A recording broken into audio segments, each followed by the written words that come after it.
आज यहाँ 3 पीढ़ियों का संगम हम एक साथ देख रहे हैं। हमारे सेवानिवृत्त साथी बैठे हुए हैं, हमारे यहाँ इन सर्विस है वो बैठे हुए हैं, और जो भविष्य में आने वाले हैं वो यहाँ बहुतायत में बैठे हुए हैं।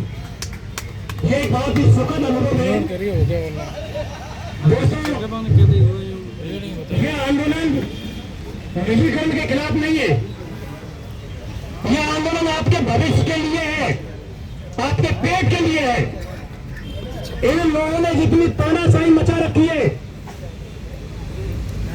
कमाल करते हैं। मैं कह रहा हूं 11 साल के अंदर 3,700 करोड़ का बजट एमएनजेवाई का, और 1 साल के लिए 200 करोड़ रुपए अतिरिक्त नहीं दिए। कितना बड़ा भ्रष्टाचार है इसके अंदर। उस भ्रष्टाचार की कीमत कौन चुका रहा है? हमारे पैरामेडिकल संपर्क के साथी। आज आप देखो, आज इनकी थोड़े से लालच के लिए इनके पेट नहीं भर रहे, कहने को तो बड़े बड़े अफसर हैं। इन गरीब किसान मध्यम वर्ग के बच्चों के साथ हमारे 2 साल का डिप्लोमा, 3 साल का डिप्लोमा हम 5 साल में करके आ रहे, हमारी इन्होंने गाली कर रखी है। 2 साल के डिप्लोमा को 5 में दे रहे, फिर पैसे मांगते। अब एक साथी पकड़ा भी गया था थोड़े दिन पहले। आज उस 5 साल के डिप्लोमा के बाद पता नहीं कहां से ईस्ट इंडिया कंपनी बाहर से आई थी वेस्ट बंगाल में, ये पता नहीं कृष्णा लेब को कहां से पकड़ के लाए राजस्थान में।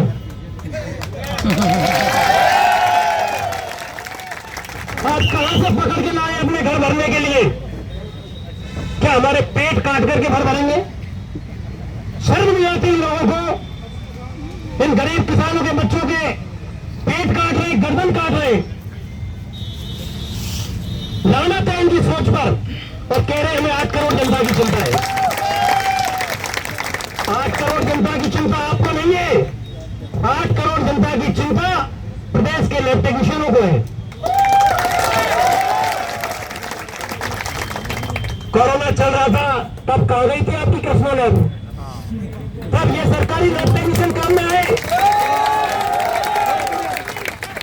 तब अगर इस कृष्णा लैब को लेकर के आते तो मान जाते कि आप भी दिलेर हो, प्राइवेटाइजेशन से आप जनता का भला करना चाहते हो। प्राइवेट अस्पतालों में क्या गदर मचाया था उस टाइम। कोविड का जो मात्र 200-500 रुपए का ट्रीटमेंट था, 35-35 लाख में पहुंचा दिया। घर घूरे बिक गए, जमीन बिक गई, उनके जेवर बिक गए, तब इनको शर्म नहीं आई।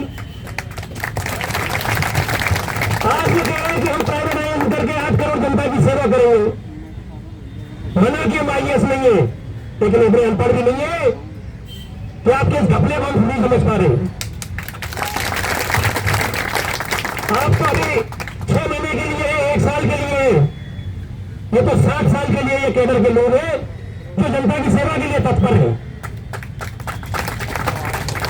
दोस्तों, अगर हम बात करें भर्तियों की,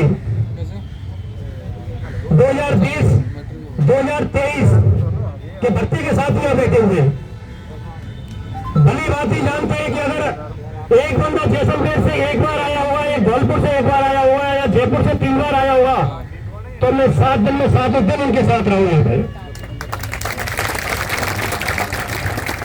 बहुत से हमारे साथी हैं जो लैब टेक्नीशियन बनना नहीं चाहते, पारिवारिक कंडीशंस क्या है हम जानते हैं। बहुत से लोग, किसी ने आरएएस की तैयारी के सपने देख रखे होंगे, लेकिन बीच में एक उसको थोड़ा ब्रेकअप चाहिए कि मेरे को कोई गवर्नमेंट जॉब मिल जाए जिससे मेरे परिवार का भरण पोषण हो सके। आज उस भरण पोषण के ऊपर लात मार रहे हैं लोग, शर्म नहीं आती इनको।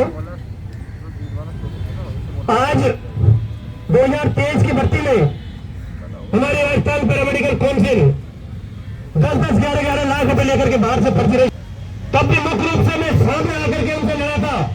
इन फर्जी रजिस्ट्रेशनों को रद्द करवाया, योग्य युवाओं को रोजगार दिलवाया। साथियों, मित्र, आज से लगभग 9 साल पहले मैं मेरे 3 साथियों के साथ सस्पेंड हुआ था। अगर इन्होंने ये भ्रष्टाचार बंद नहीं किया तो मेरी भी दिली तमन्ना है कि सस्पेंशन हुआ, एक बार टर्मिनेशन भी हो जाए तो कोई गम नहीं होगा। लेकिन इनके भ्रष्टाचार को बर्दाश्त नहीं करेंगे। बड़े मासूम दिखते हैं अफसर देखोगे जब हम उनके ऑफिसों में जाते हैं कितने मासूम लगते हैं, ये पेट नहीं भर रहे, शर्म नहीं आ रही, जनता की सेवा के नाम पर ढोंग कर रहे हैं। अरे हम जानते हैं प्राइवेट सेक्टर में जांचें कैसे होती है, हमने प्राइवेट सेक्टर में काम किए, एसएमएस में हमने भी नाइट ड्यूटियां की है, प्राइवेट में भी काम किया है। सैंपल उठा करके डस्टबिन में डाला जाता है और रिपोर्ट छपकर मरीज के पास पहुंच जाती है। क्या दाई से कभी पेट की स्थिति छुपी रहती है? आप हमसे पूछ रहे हो जांचें कैसे होती है, क्वालिटी क्या होती है, क्वालिटी कंट्रोल कैसे लगाते हैं? आपके भ्रष्टाचार की आड़ में आप इस तरह से युवाओं का, हमारे कैडर का, उनका शोषण करने की जो प्लानिंग कर रहे हो, वो शोभा नहीं देता। दोस्तों, अभी 2-3 बार अभी जो यहाँ पे सीआई साहब हैं, डीवाईएसपी बैठे हुए, साथ में 4-5 अधिकारी बैठे हुए पुलिस के, उन्होंने बुलाया कि हम फलाना अफसर से बात करा देते, हम आपके फलाना अफसर से बात करा देते। हमने स्पष्ट मना कर दिया कि हमारा जो काम कर सकता है, हमारी वार्ता केवल उससे कराओ, अगर वो काम नहीं कर सकता तो हम घर उठ के चले जाएंगे। तो हमने हमारे जो निदेशक एराज पत्र थे राकेश शर्मा जी, उन्होंने कहा कि फिलहाल हम आपकी, अगर आप एग्री हैं तो ये आपकी बात सुनेंगे, ऊपर तक पहुंचाएंगे। हमने कई अफसरों के लिए कहा, सबके लिए मना कर दिया, क्योंकि वो एक सज्जन इंसान है, सीधे आदमी है। उनके साथ वार्ता के लिए हमारा डेलीगेशन जा रहा है, जिसमें कुछ युवाएं भी जाएंगे और हमारे कुछ परमानेंट साथी भी जाएंगे। लेकिन मैं एक चीज आपसे कहना चाहता हूं, जो हमारे प्रदेश अध्यक्ष महासंघ के राय राणा जी ने कही थी कि ये सिर्फ यहाँ पे हम अपने विचारों में क्लियरिटी लाने के लिए एकत्रित हुए हैं। आंदोलन अभी बहुत बाकी है। अगर एक भाई के गर्दन पे आंच आई तो दुख मुझे होगा। आंदोलन इस तरीके से आगे बढ़ाना है कि आप पे आंच भी नहीं आए। अगर आंच आएगी तो पहली गर्दन मेरी कटेगी, लेकिन अगर आंच आई तो पीड़ा होगी। सिस्टमेटिक तरीके से हमको इसको जन आंदोलन बनाना है। प्रदेश के 8 करोड़ जनता को हमें बताना है कि आपके 8 करोड़ जनता के साथ, जांचों के साथ खिलवाड़ करने की कैसे प्लानिंग की जा रही है। जब मरीज का आप सैंपल लेते हो, उसको समझाओ कि आज तक तो तेरी रिपोर्ट क्वालिटी की आ रही है, कल से गारंटी नहीं है हमारी। क्लियर कट कह दो उसको उसी टाइम पे। तुम्हारी व्यवस्था ऐसी कर दी गई है कि कल से अगर रिपोर्ट की क्वालिटी खराब होती है, आज हमें स्टॉक मॉडल में भोपाल के अंदर क्या हुआ, 600 करोड़ रुपए का बजट अतिरिक्त कर दिया सरकार का। भार किस पे पड़ेगा? वो टैक्स पेयर है। आज आप हर चीज में टैक्स पे कर रहे हो, चाहे छोटी से छोटी खाने की चीज हो, चाहे बड़े से बड़े कोई भी संसाधन हो, साधन हो, उन पे आप टैक्स पे करते हो। 600 करोड़ रुपए का अतिरिक्त भार जांचों पे पड़वा दिया। एमपी के अंदर एम्स के डॉक्टर थे, उन्होंने क्लियर कट मना कर दिया कि हर एन स्टॉक मॉडल के अंतर्गत जो जांचें की जा रही है उनकी कोई क्वालिटी नहीं है, कोई जिम्मेदारी नहीं है। बड़े ताज्जुब की बात है, 2022 के अंदर इन्होंने एक ऑर्डर किया, तत्कालीन सरकार ने उसको निरस्त किया। 2023 के अंदर जुलाई 23 में उन्होंने निरस्त किया और वो था 7 दिसंबर 2021 का। जब वो ऑर्डर 2023 बना सस्पेंड, उन्होंने निरस्त कर दिया, तो आज इन्होंने जो एमओयू किया है, उस एमओयू के अंदर रेफरेंस किसका डाला है? 2021 वाला। जब सरकार उसको 2023 में निरस्त कर चुकी, तो आपने निरस्त एमओयू के निरस्त आदेश के तहत टेंडर निरस्त कर दिया गया। उसके बाद में उस निरस्त टेंडर के आधार पर आपने एमओयू किस आधार पर कर दिया? दाल में बहुत काला नहीं है, पूरी की पूरी दाल ही है। दोस्तों, बेईमान नहीं हूं, चोरी नहीं करता। ये बात अलग है कि 33 लाख मेरे जेब में पड़े हुए हैं कुछ लोगों के माध्यम से, पता है सब लोगों को, आपको ही पता होगा। जरूरत पड़ेगी। आज हमारे 60-70 साथी हैं प्रदेश के अंदर, वो अपना सहयोग करते रहते हैं फाइनेंशियली। कोई भी आंदोलन चलता है, सहयोग मिलता है। सहयोग केवल आप इतना देना जितना खर्चा हो, उससे 1 रुपये एक्स्ट्रा मत देना, लेकिन सहयोग करते रहना, क्योंकि जरूरत अभी ज्यादा पड़ेगी। अभी लंबा चलेगा आंदोलन, अभी लंबा चलेगा।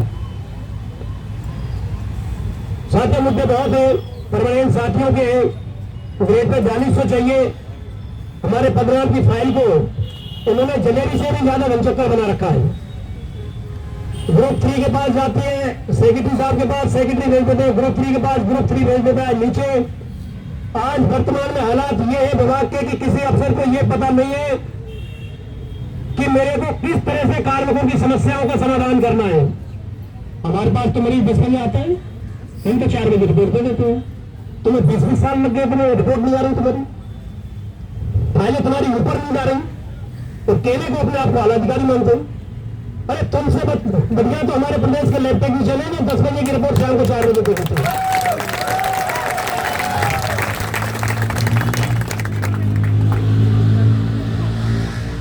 अभी सबसे बड़ी बात, आंदोलन बहुत किए हैं, भाषण के साथ किए हैं, लैब टेक्नीशियन संघ के अलग से बहुत किए हैं। हमें झुकना जब तक नहीं है जब तक हमारी मांगें पूरी न हो जाए।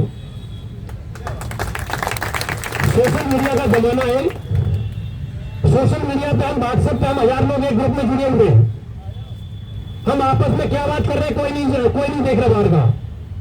कुछ ग्रुप है जिनमें मैंने विभाग के आला अधिकारियों को जोड़ रखा है, आपको पता नहीं है, इसमें सेंट्रल सीआईडी और सीआईडी के लोग भी जुड़े हुए हैं। लेकिन दोस्तों कुछ साइट ऐसी है, सोशल साइट्स, जिनको नेपाल के अंदर बंद किया और क्रांति का आलम पूरी दुनिया देख रही है। तो सोशल मीडिया का सदुपयोग आप लोगों को करना है। आप डायरेक्ट जिस कंसर्निंग ऑफिसर और भी कोई भी हमारा जो राजनेता है उसको टैग करके अपनी बात सीधे पहुंचाओ। बहुत सारी सीधी साइट्स बनी हुई है, व्हाट्सएप कोई बहुत इंपॉर्टेंट साइट नहीं है हमारी, तो आप सोशल साइट्स का सही तरीके से सदुपयोग करें, एक पढ़े लिखे और एक तरीके से सिस्टमेटिक आप आगे बढ़े। मैं अभी जो वार्ता के लिए जो बुला रखा है वहां जाते हैं, क्या वार्ता होती है, किस तरह की बातचीत होती है, अगर आप लोग यहाँ बैठे मिले तो आपसे बात करूंगा, नहीं सोशल मीडिया के माध्यम से मैं आपको पहुंचा दूंगा जो भी संदेश होगा। लेकिन बहुत अच्छी बात है, यही रहना है अपन को।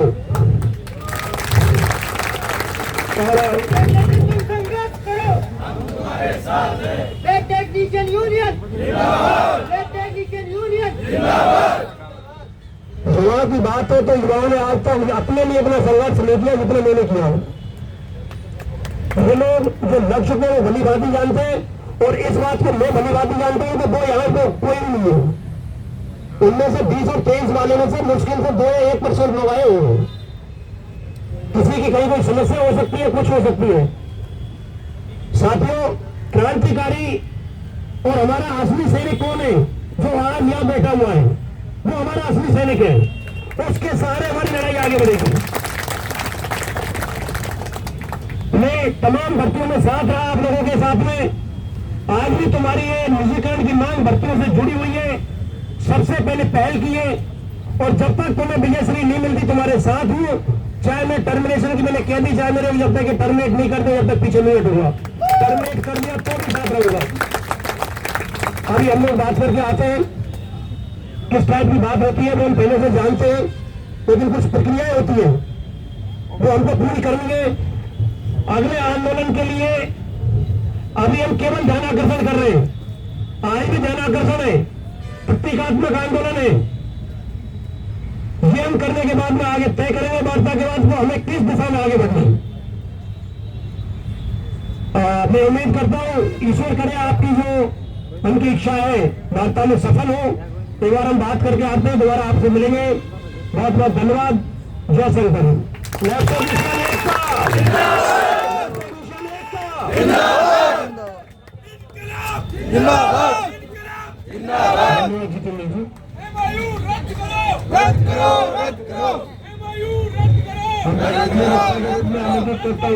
हमारे यूनियन के अध्यक्ष श्री राजेंद्र जी ढाका साहब को, राजेंद्र जी ढाका कृपया मंच पर बुला रहे और अपने उद्बोधन से अनुरोध